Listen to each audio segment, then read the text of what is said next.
So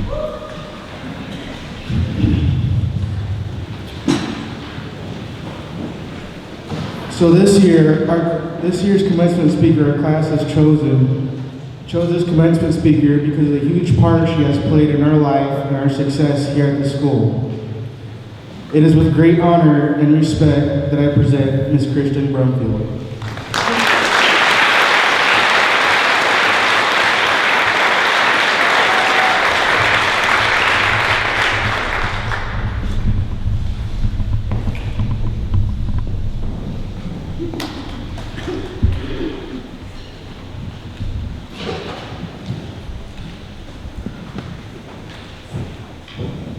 Good evening. Look around. Really, graduates, look. Look around. This entire gymnasium is full of people, and every single one of them is here for you. Every single one.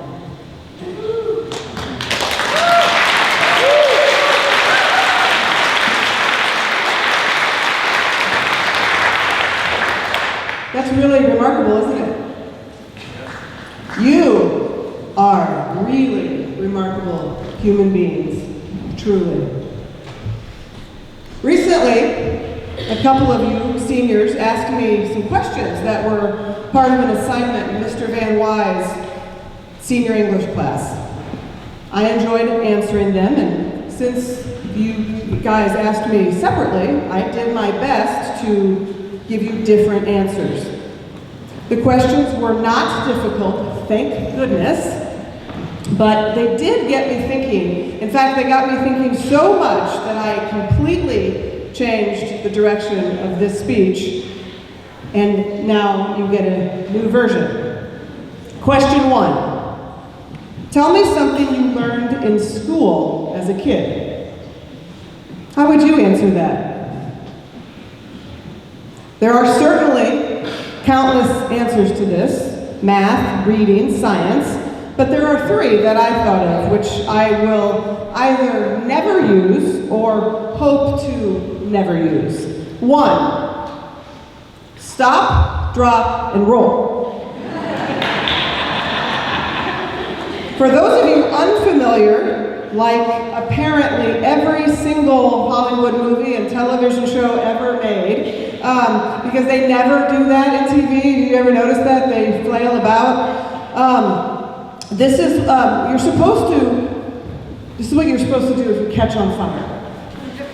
Instead of running around frantically, you're supposed to drop to the ground. Stop, and then drop to the ground, and then roll around until the fire is extinguished, or until someone extinguishes you.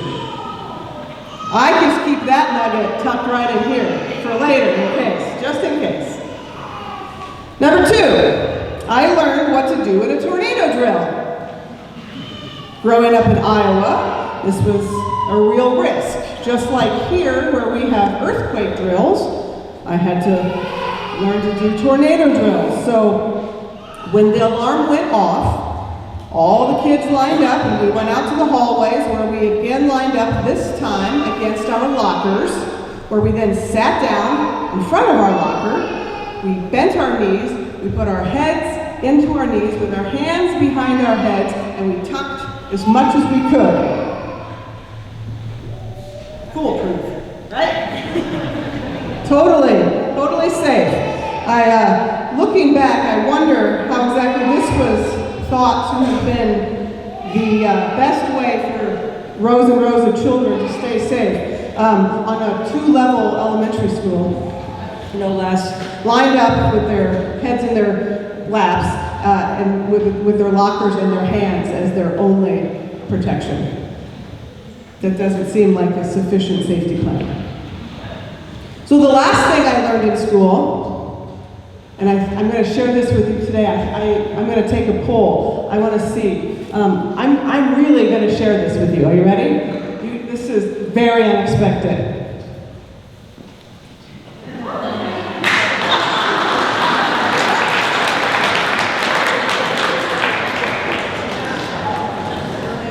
Are you ready?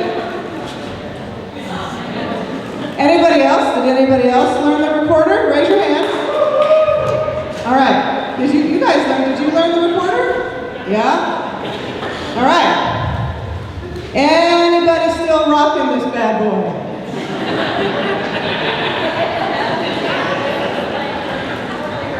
Bug.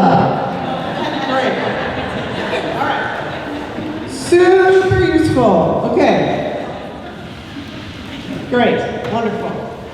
All right. Second question they asked. Tell me something you learned as a kid not in school. This one also has endless answers. So here are a few. I was taught to respect my elders. This meant many things, from doing what I was told, not talking back,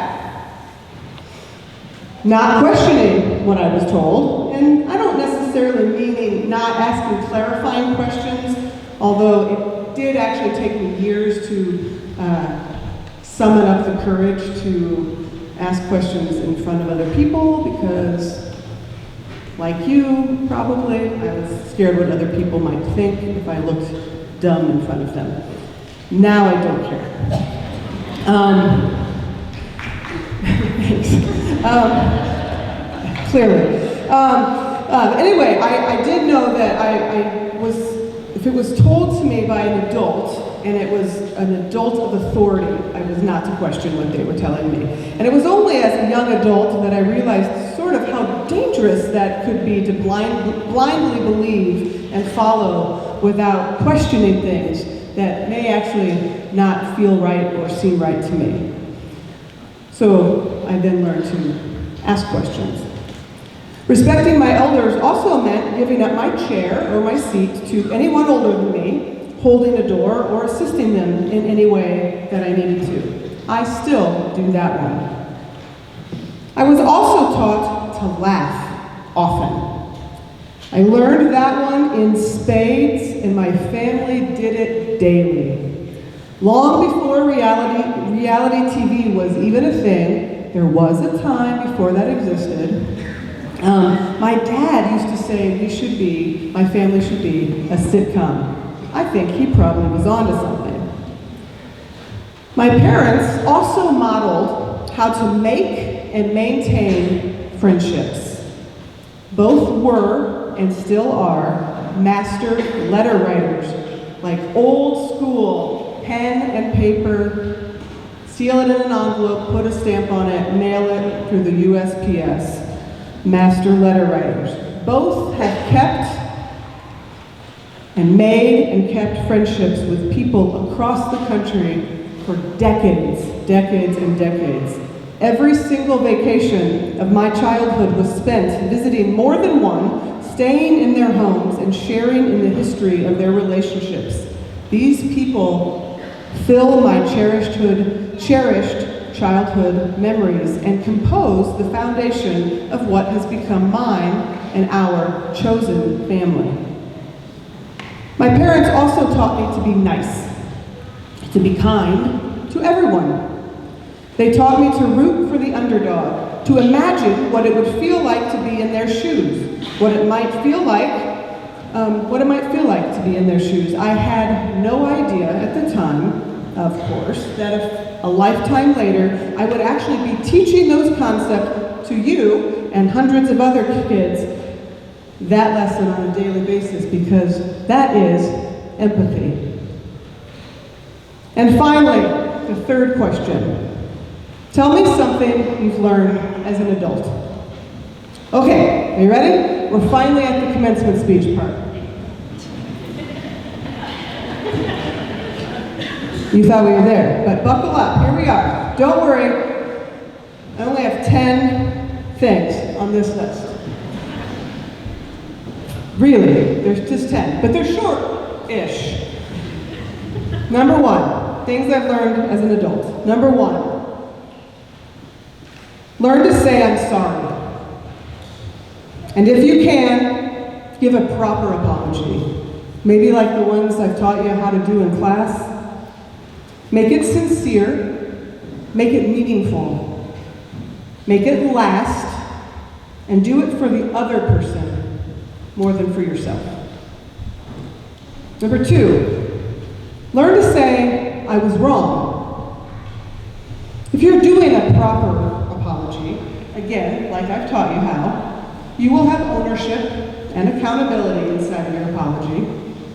But being able to say you are wrong does not always have to come in the form of an apology. We can be, and often are, wrong a lot of times.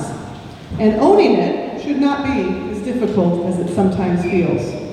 Learning to just swallow your pride and say it is really quite powerful. 3, learn to say, I don't know. Not in the lazy, I'm gonna not even pause to think about an answer, and you're just gonna say, I don't know, to get out of answering a question way that so many people do, but actually a genuine, I don't actually know the answer, but I'm gonna go find one kind of way.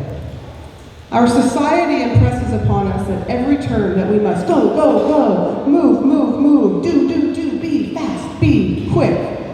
There is an impression of urgency to nearly everything, but there isn't. There doesn't have to be. Take the time to pause, reflect, and simply think of an answer, or say, I don't know. And then, after thinking, go find out the answer. Follow up with the person if you can, and if you can't, just go find the answer for yourself. 4, this is a 2-parter. Learn to both ask for help and accept help. Both are far more difficult than it seems they should be. When we are young, we need assistance with everything. But as we age, we gain independence and self-reliance, typically finding it harder and harder to ask or accept help from others. The fact is, people get joy from helping others. When we give someone a compliment, for instance, we mean what we're saying to them. We don't idly give out compliments. We say something nice to someone because we feel compelled to do so. We just want to say something nice to them. And the same can be said about offers of help. People offer help when they truly want to be of service to someone. So say yes whenever you can. Keep in mind, too, that the person you ask for help might not be available to help at that moment. They might have a commitment, or perhaps are honoring a boundary, and that's okay. Honor their boundary. Maybe even learn to honor your own as well. But if people can help, they will. We thrive in helping. So accepting assistance often brings another great happiness, so just ask. 5, be true to yourself. Spend time in self-exploration and becoming self-aware. Listen to what others might be telling you, even if you might not want to hear it. It could be valuable feedback. 6, find your people. Those people who allow you to be yourself. Your wonderful, wacky, silly, ridiculous, unique, perfect, ridiculous, messy self. This is where you'll find belonging. 7, you are not, in fact, responsible for other people's reactions or emotions. So long as that you are acting the best you can and do so with integrity and with the best of intentions, you are not required to carry other people's emotions. They're not yours.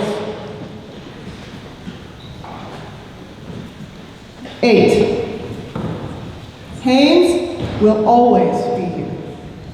Right? We're not going anywhere. The world is big. Go. Get out of here. Go see it. Home is always going to be here to come back to. 9, you can also make new homes in other places. It all comes back to finding those people creating a community of friends inside of a community where you feel belonging and where you feel part of it. And Haines can be just one among many. As I end this evening, and as we all send you off into the world as high school graduates, know that you have our deepest congratulations and all of our support. At the beginning of this talk, what was that, 20 or 30 or 40 minutes ago? I don't remember. I asked you to look around. I'm going to say it again. Look around. Look. This entire gymnasium is full of people, and every single one of them is here for you. Every single one. Such a remarkable thing, truly. Here's number 10, finally. Hopefully you've heard me say this to you before, and if you haven't, please hear me now.